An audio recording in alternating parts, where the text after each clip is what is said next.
Hai, bertemu kembali kita di pembelajaran PPKN kelas 11 dengan judul Sistem Hukum dan Peradilan Nasional Indonesia sesuai Undang-Undang Dasar Negara Republik Indonesia tahun 1945. Mari ikuti dan simak video pembelajaran berikut ini. Semangat! Kita awali dengan pengertian sistem hukum. Sistem hukum menurut Kamus Besar Bahasa Indonesia atau KBBI.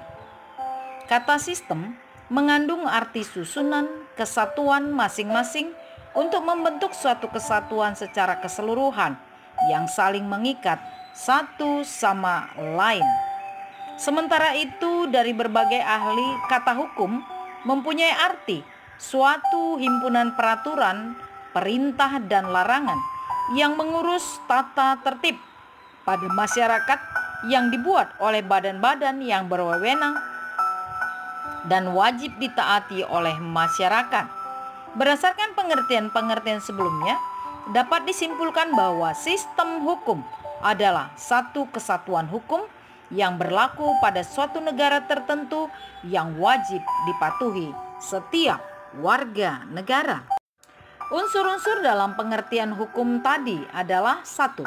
Peraturan mengenai tingkah laku manusia dalam pergaulan masyarakat. 2. Peraturan itu dibuat oleh badan-badan resmi yang berwenang. 3. Peraturan itu bersifat memaksa. Dan yang keempat, ada sanksi yang tegas terhadap pelanggaran peraturan tersebut. Bertolak dari pengertian sistem dan hukum yang telah dikemukakan di atas, yang dimaksudkan dengan sistem hukum adalah satu kesatuan hukum yang berlaku pada satu negara tertentu yang dipatuhi dan ditaati oleh setiap warganya. Kita lanjut dengan pengertian peradilan, yaitu pengadilan. Peradilan menurut bahasa adalah segala sesuatu yang mengenai perkara pengadilan. Peradilan adalah kewenangan suatu lembaga untuk menyelesaikan perkara untuk dan atas nama hukum demi tegaknya hukum dan keadilan, atau suatu proses yang berakhir dengan memberikan suatu keputusan dengan tata cara tertentu yang diatur dengan peraturan hukum acara. Pengertian peradilan nasional. Peradilan adalah suatu proses dalam rangka menegakkan hukum dan keadilan atau suatu proses mencari keadilan itu sendiri. Peradilan nasional adalah segala sesuatu mengenai perkara pengadilan yang meliputi suatu bangsa. Dalam hal ini adalah bangsa Indonesia. Dasar hukum terbentuknya lembaga-lembaga peradilan nasional adalah sebagai berikut. A.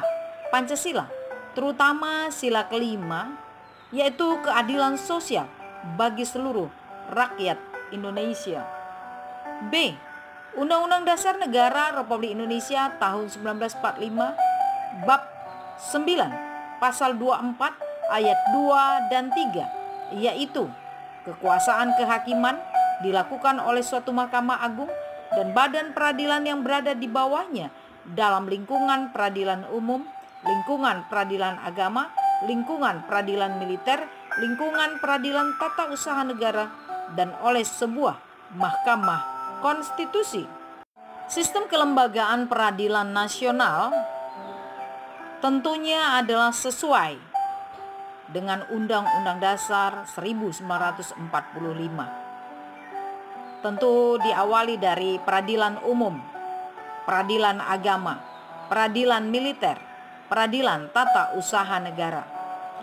Peradilan di tingkat satunya adalah pengadilan negeri, pengadilan agama, pengadilan militer, dan pengadilan tata usaha negara. Peradilan di tingkat 2 yaitu pengadilan tinggi, pengadilan tinggi agama, pengadilan mahkamah tinggi, peradilan militer tinggi, dan peradilan tinggi tata usaha negara. Di tingkat kasasi, yaitu Mahkamah Konstitusi, Mahkamah Agung, dan Mahkamah Komisi Yudisial.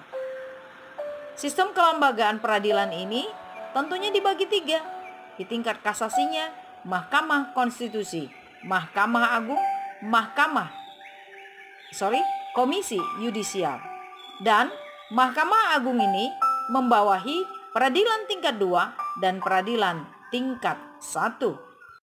Dasar hukum peradilan nasional, yaitu tentunya yang pertama pasal 1 ayat 3 Undang-Undang Dasar 1945, menegaskan bahwa kekuasaan negara dijalankan atas dasar hukum yang baik dan adil.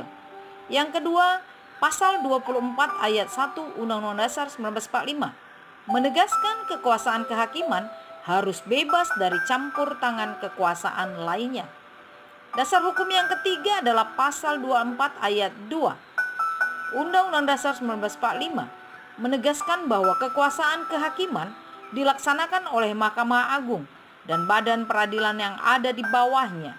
Dasar hukum yang keempat, pasal 24B Undang-Undang Dasar 1945, mengatur bahwa suatu lembaga baru yang berkaitan dengan penyelenggaraan kekuasaan kehakiman. Dasar hukum yang kelima yaitu Undang-Undang Nomor 14 Tahun 1970, ketentuan pokok kekuasaan kehakiman.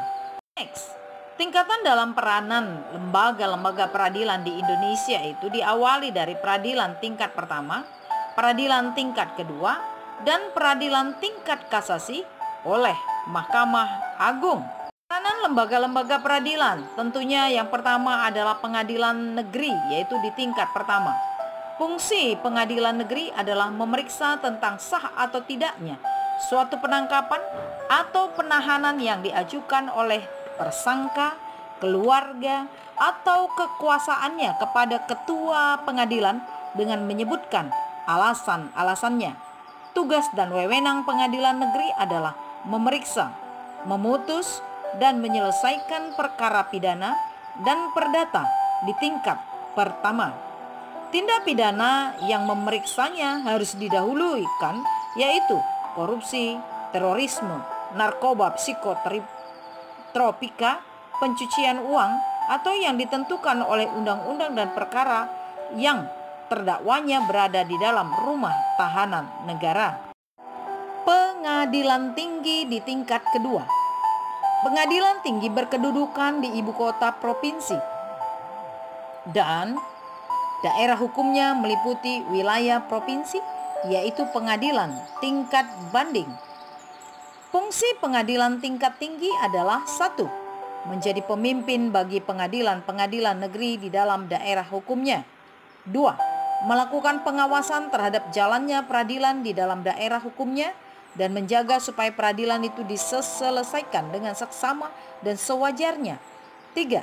Mengawasi dan meneliti perbuatan para hakim pengadilan negeri di daerah hukumnya. 4. Untuk kepentingan negara dan keadilan, pengadilan tinggi dapat memberi peringatan, teguran, dan petunjuk yang dipandang perlu kepada pengadilan negeri dalam daerah hukumnya. Next, yaitu prinsip-prinsip peradilan nasional. Ada 8 prinsip peradilan nasional Indonesia. Yang pertama, peradilan dilakukan demi keadilan berdasarkan ketuhanan yang Maha Esa. 2. Proses peradilan dilakukan dengan sederhana, cepat, dan biaya ringan. 3. Mengadili menurut hukum tanpa membedakan status seseorang. 4. Kebebasan kehakiman bersifat menunggu. 5. Pengadilan tidak boleh menolak untuk memeriksa dan mengadili suatu perkara. 6.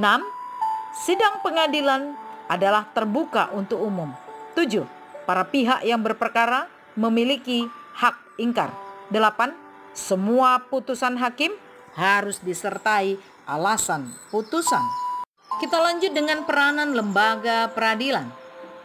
Landasan dibentuknya lembaga peradilan di Indonesia adalah pasal 24 Undang-Undang Dasar 1945.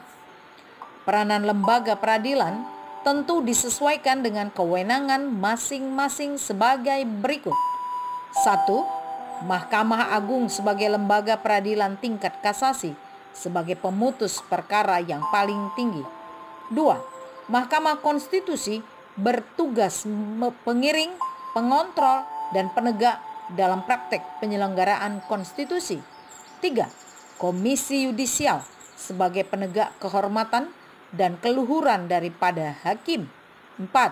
Lingkungan peradilan umum berperan sebagai lembaga pengadilan tingkat pertama dan tingkat tinggi. 5. Lingkungan peradilan agama berfungsi dan berperan sebagai lembaga peradilan mengenai perkawinan untuk yang beragama Islam. 6. Lingkungan peradilan militer berperan sebagai lembaga peradilan untuk urusan militer. 7. Lingkungan peradilan tata usaha negara berperan sebagai lembaga peradilan dalam bidang administrasi negara. Oke. Demikian informasi materi pembelajaran kita di video online ini. Mari tetap semangat dan jayo. Selamat pagi.